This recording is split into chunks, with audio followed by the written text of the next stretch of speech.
उम्मीद करते हैं आप सब बिल्कुल सही होंगे। आपकी तैयारी भी बहुत अच्छी चल रही होगी। आज आपके लिए फिर से एक मैथ की बहुत ही इम्पोर्टेंट क्लास लेकर आए हैं, जो आपके आने वाले एग्ज़ाम के लिए बहुत ही इम्पोर्टेंट होने वाली है।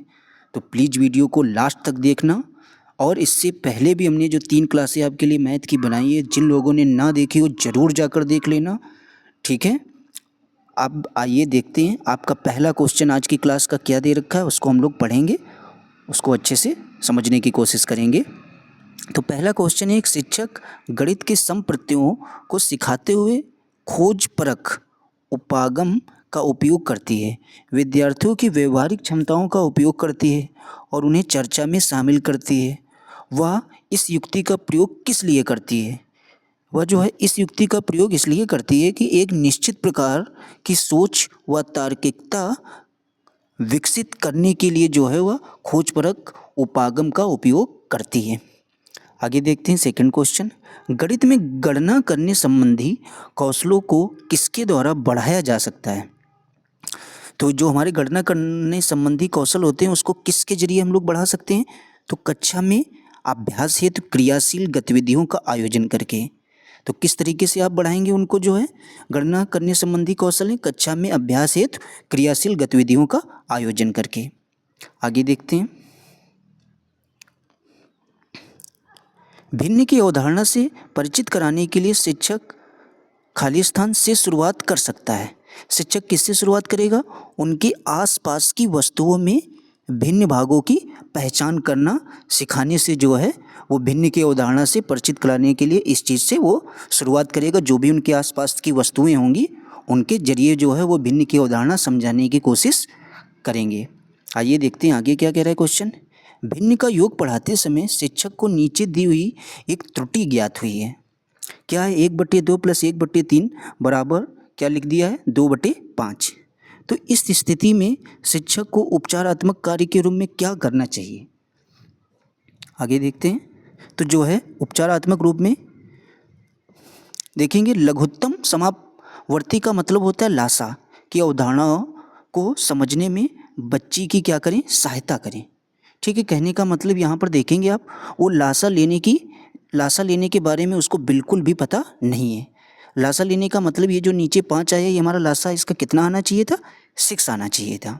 ठीक है, तो उसको लासा के बारे में जानकारी नहीं है, तो बच्चे को किसके बारे में जानकारी देंगे? लासा की अवधारणा को समझने में बच्चे की क्या करेंगे? सहायता करेंगे। आगे देखते हैं। नए प्रकरण के प्रति विद्यार्थियों का ध्यान आकर्षित करने के लिए अध्यापक द्वारा कक्षा में प्रस्तुत की जाने वाली परिस्थितियों को कहते हैं। यानी जो किसी भी प्रकरण पर विद्यार्थियों का ध्यान उनका आकर्षित करने के लिए जो अध्यापक है कक्षा में जो प्रस्तुत की जाने वाली परिस्थितियों को क्या कहते हैं? उसको हम लोग जो है प्रस्तावना बोलते हैं। आगे देखते हैं।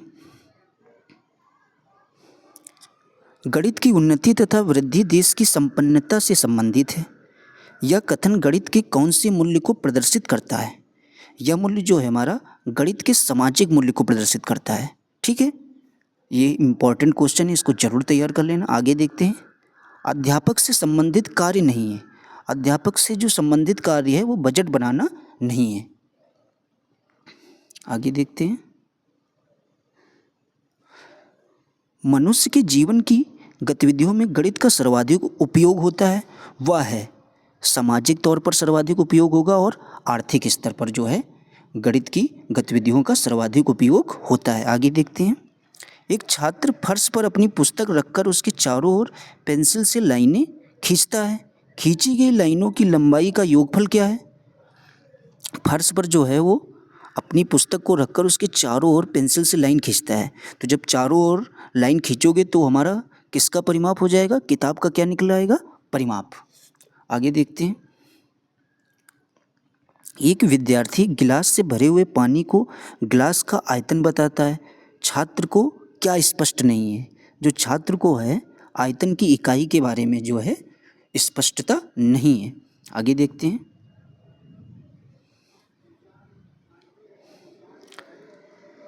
गणित शिक्षण का मुख्य उद्देश्य है तार्किक ढंग से सोचने की क्षमता का विकास करना।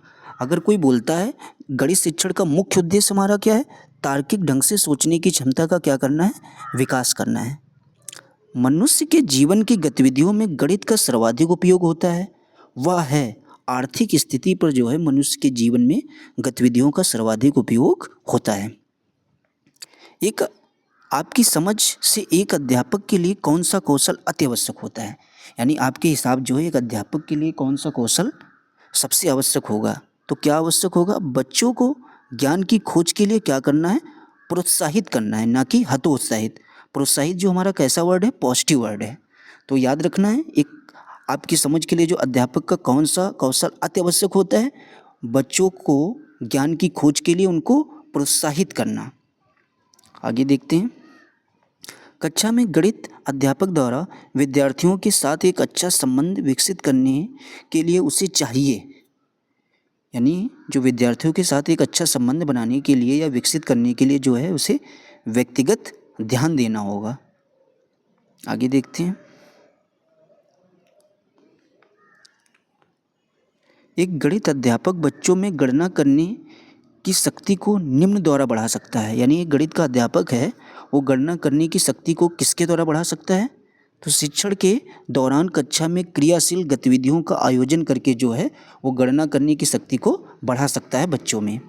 आगे देखते हैं, शिक्षा की बैंकिंग मॉडल के लिए क्या सही नहीं है, यह विद्यार्थियों को समझ देता है, ये बात बिल्कुल भी जो है बैंकिंग मॉडल के लिए सही नहीं है। आगे देखते हैं, भिन्न की संकल्पना से परिचित कराने के लिए एक अध्यापक प्रारंभ कर सकता है, ये आपका पहले भी क्वेश्चन आया था, उनके आसपास की वस्तुओं को भिन्नात्मक भागों की पहचान कराकर जो है उनको परिचित करा सकता है। आगे देखते हैं,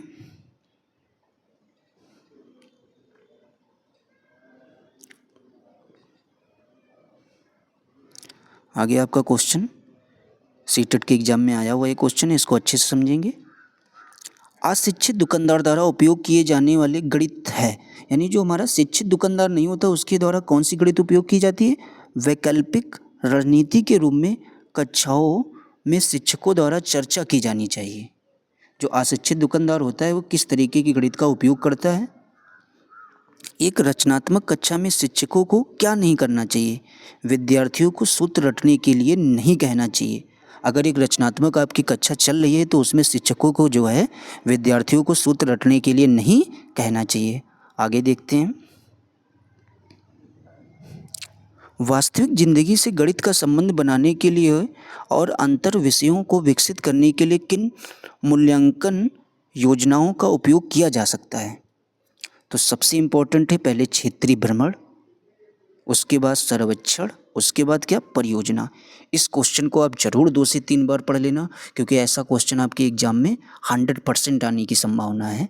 तो अगर वास्तविक ज़िंदगी में गणित का संबंध बनाने के लिए कौन से अंतर विषयों को विकसित करना आवश्यक होगा, वो क्षेत्रीय भ्रमण हो जाएगा, सर्वेक्षण हो जाएगा, परियोजना हो जाएगा। आगे देखते हैं,